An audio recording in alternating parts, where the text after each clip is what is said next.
In the last part, we saw that His Majesty wants to see Chucha. It was silent in Yixin Palace. Chucha walked inside as she pushed aside the curtains, layer by layer, all the way to his bed. In that instant, she felt that he and the palace were about to become one. She knelt down by his bed, reaching out her icy cold fingertips. As she touched his arm, she retracted her hand as his body was even colder than her fingers.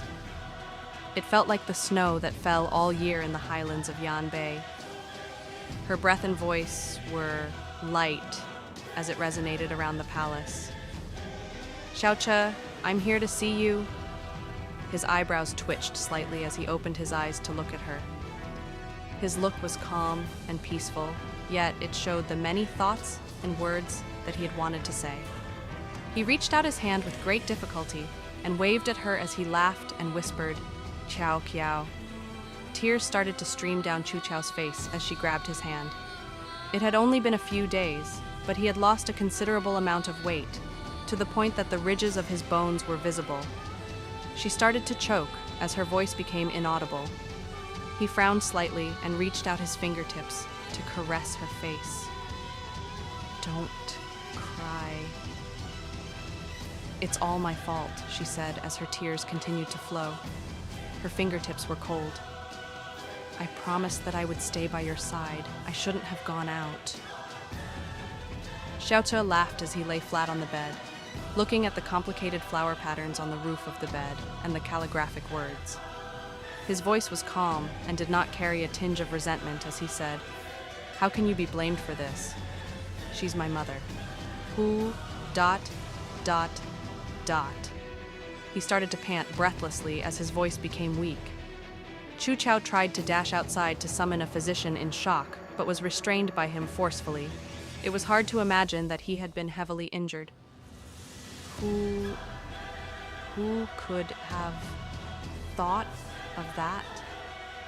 Yes, who could have thought of that? The winds blew into the room through the windows, making a howling sound. From afar, the suppressed voices of the palace maids floated over. "I wanted to marry you off personally. Now, I'm afraid I can't anymore."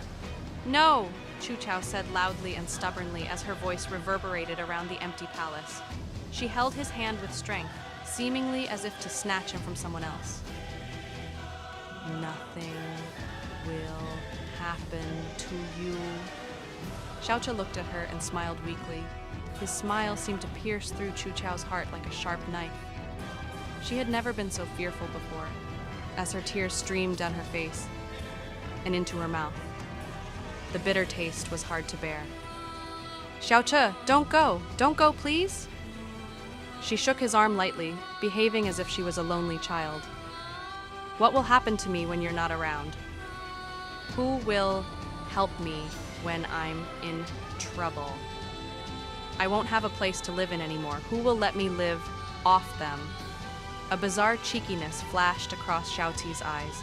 Pretending to be angry, he chided playfully, "Oh, so I bought a pig in a poke again." Many years had passed in a flash. She looked at him helplessly as her heart ached. His voice was as calm as spring water as he muttered, "I have sent someone to inform you and Yue. Someone will escort you to him. Just leave with him and live a good life." As she bit her lower lip, he continued to stutter with intermittent pauses. Don't put on a strong front and be willful in future." The night was cold. He frowned and stared intently at her. Suddenly he requested, "Ciao Kiao, help me up." Chucha was shocked as she shook her head. However, before she managed to speak, she saw the stubborn look in his eyes that carried an unbelievable amount of determination in it. Her heart ached again as she helped him up carefully, letting him lean against the chair by the window. He had a bright red outfit on, embroidered with dragon patterns. His appearance was desolate, just like the first time when they met. "Ciao Kiao, my hair is messy."